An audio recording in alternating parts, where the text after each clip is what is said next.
Celebrating 30 years of phenomenal trend forecasting, 5 times a week, Monday through Friday. Here's Gerald Celente with today's trends in the news. Hi, this is Gerald Celente. It's Wednesday, November 21st, 2018. And here are some of today's trends in the news.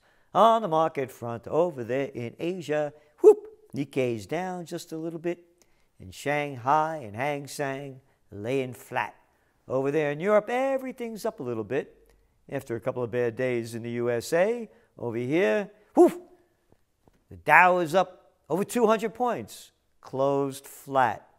NASDAQ, bleep, up a little bit. Oil, up. Gold, up. Not a lot. And Bitcoin up a tiny bit of a bit. Dow erases 200-point gain as Apple fails. Rotten apples, huh? U.S. stocks sold off for a second consecutive session on Tuesday as energy shares drop with oil prices, while retailers, including Target and Kohl, tumbled after weaker than expected earnings. Weaker than expected earnings. Because people have weaker than expected incomes, and that costs are going up more than wages. But those are only facts, folks. So here we are. The S&P 500 is now in correction territory, down 10% from its high that it hit on September 21st, which was 2 days after we made the forecast of an economic 9/11. 40% of the S&P 500 stocks are in bear territory, down over 20%. Today's market reaction, even though it's a slow day, it's the day before Thanksgiving, it means something. It should have had more push to it. Gold went up a little bit today. They say, you know why? Can't make this stuff up. Gold prices rose on Wednesday in subdued trade ahead of the U.S. holiday amid a weakness in the dollar. Whoa, that dollar really must have went down. Big shot, man. How much did it go down? 0.01%. Investors are now keeping a close eye on the G20 Leaders Summit later this month in Argentina, blah, blah, blah, blah, blah, blah, blah. Has nothing to do with it. Gold is not going to move on that news. As goes the markets, so goes gold. These markets go down, gold is going to go up. That's what we forecast. Crude rebounds after plunging in previous session. The reason they're saying is that U.S. government data showed strong demand for refined fuel. But when you look at it, Brent crude has fallen 25% since it hit a high in early October. For it to go down this much in such a short amount of time, they got a lot of volatility here. Again, look at the equity markets. 10% correction in a little over a month. Oil going into bear market territory after hitting a high since 2014. So, volatility is the name of the game. The Saudis say that they're going to cut back on production, but they changed their mind. You know why? Because Saudi Arabia might find taking action to support prices harder. Analysts said, with U.S. pressure to keep them low, U.S. President Donald Trump on Wednesday, today, praised Saudi Arabia for helping to lower prices. And you know what else President Trump said? Trump stands with Saudis over murder of Khashoggi. stands with Saudis. Oh, everybody's all upset about that. How could he dare stand with them? And nobody's allowed to hear what really happened because we're the little plebs and proles. We're not allowed to hear the CIA information. We just pay for it and bend down and take it. Not a word about the massacre in Yemen going on. How about that with the Saudis? No, we're not going to write about that because we're the New York slime, the toilet paper record. Not a peep about this massacre going on, which real numbers are showing now in the 60 to 70,000 range dead by violence. And when you add the hundreds of thousands of others in because of the worst humanitarian crisis on earth, the cholera epidemic, and famine, what's a few 100,000 when they killed one Khashoggi, I tells you? Hypocrisy and stupidity and immorality. Occupy peace. Well, stay with the sickness going on. It's your choice, not mine. I put my money where my heart is, and my soul, and my mouth. So, rather than talking about, again, what's going on in Yemen, do you know what the Cartoon News Network, with their Lemons and their Anderson Coopers and their arrogant Quis Cuomos, lead story is? Not a word about the massacres going on. Nope. Isolated tribes people believed to have killed U.S. missionary who trespassed on remote island. You want to know why people are so damn stupid and have no information to make decisions about the current events forming future trends? Again, that's why you subscribe to the Trends Journal. History before it happens. And please tell other people. Spread the word. The more we get, the more we can do. The more that listen, the better opportunities for positive change. Remember, occupy peace. Liberty, love, joy, and beauty. Join the evolution. So now we're seeing the markets going down, right? I just mentioned they're in correction territory. I'll go back to before the elections. Financial Times. U.S. midterms set to deliver history's usual stock boost. Whatever the outcome, history shows around the midterm, stock markets tend to do well. Over the past 21 midterm elections, only twice have equity markets posted declines or flattened in the month before and 12 months after.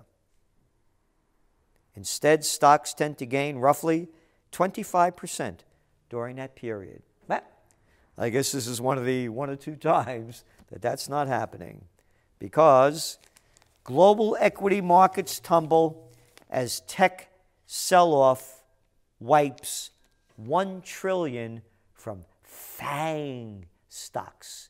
Facebook, Alphabet, Amazon, Google. I'm going to read this to you. This is today's Financial Times. The savage U.S. tech sell-off broadened into global equity markets retreat yesterday, sparked by growing investor fears over trade, economic growth, and corporate earnings in the United States, Asia, and Europe. Fears over trade, economic growth, corporate earnings in the U.S., Asia, and Europe, and not one, not a peep, let's keep it quiet, about interest rates. Not a peep about the strong dollar, the declining currencies, and the massive, massive debt. Brace for corporate defaults as Chinese firms with dollar debts are increasing pressure. They say that rising costs of borrowing and weakening Chinese yuan could see more firms fail to meet upcoming payments as an increasing number of bonds mature in the next few years. Rising interest rates. We're not going to say a word about it because we'll be stupid like everybody else. Mortgage refinance applications hit 18-year lows. While rates still at the highest level in 8 years, mortgage applications to refinance a home loan continue their downward spiral, falling 5% for the week to the lowest level since December 2000. December 2000. Dot-com bust. When? March of 2000. That's what we're looking at, just to put it into perspective. And again, go to your back trends journals, October 1999, dot-com bust. We predicted it by the second quarter of 2000. It's a fact. Retail stocks just broke a historic losing streak. 8 straight days of losses, the group's longest losing streak on record. But don't worry. Nope. According to Matt Malley of Miller Tabit, wage growth is picking up and gasoline prices are going down. That's a good recipe for consumer stocks, especially since they've gone down so much recently. Wage growth, grow up. None. Let's look at the facts. U.S. durable good orders fall 4.4% in October. Yep. The third decline in the past 4 months. The slowdown has raised the specter that a widening trade war between the United States and China is causing U.S. companies to grow more cautious. What a bunch of stupid... Oh, come on now. That ain't even bullshit. That's horse shit. It's horse shit. Oh, I got to be proper. It's bullshit. Don't want to say anything bad about horses. I don't want the horse people to get after me. It may be politically incorrect pretty soon to say horse shit rather than bullshit. Well, what about people that own bulls? How do they feel about it? J.P. Morgan economists expect economic growth to slow down in 2019. Story today. A $9 trillion corporate debt bomb bubble in the U.S. economy. Total corporate debt has swelled from nearly $4.9 trillion in 2007 to over $9 trillion halfway through 2018. And when you read about why the J.P. Morgan folks are worried about a slowdown, you ready for this? It's going to come as a shock. So sit down, take it easy, and take a deep breath. Om. The Fed could raise rates fewer times if there's a risk from the global economy or if the dollar strengthens significantly. No kidding. Read your trend alert from yesterday. Crypto's crashing. How far? How deep? And of course, it was more than just about cryptos. It was about interest rates and what they're going to do if things get really bad. More monetary methadone by the central banksters. That's our forecast. On to some international news. Yesterday, Netanyahu keeps hold on power. A government crisis in Israel has injected fresh uncertainty into a U.S. peace plan. What a bunch of... Warning, bullshit alert. What peace plan? A piece of garbage. No, there's no peace plan. But again, he holds on to power. Things are very tenuous over there. Remember, when all else fails, they take you to war. And that's what madmen like to do. Israel fumes. Whoa, fumes. Shoo. As Airbnb pulls rental listings in West Bank. What the listing does not make clear is that B&B named Peace of the Valley lies in the Jewish settlement in the Israeli-occupied territory. Most of the world considers the settlements built on the land Israel captured in 1967 to be a violation of international law. Most of the world, all of the world, except the United States and Israel.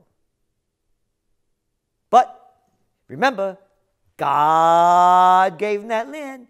It's in the good book. Chapter 7, page 19, paragraph 3, section 8. Yeah. I mean, you know that Moses, Abraham, this cat, that cat, they all said it. It's right there. Woof, the Word of God. What is it about? 3,700 years ago? Must be true, because that's when the world began.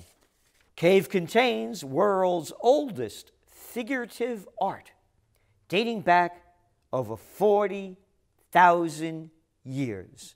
Huh. Nah, that's fake art. It all began 3,700 years ago when God gave Israel that land. Nobody was there before, nobody counts, and no one was there after. And they keep getting away with it.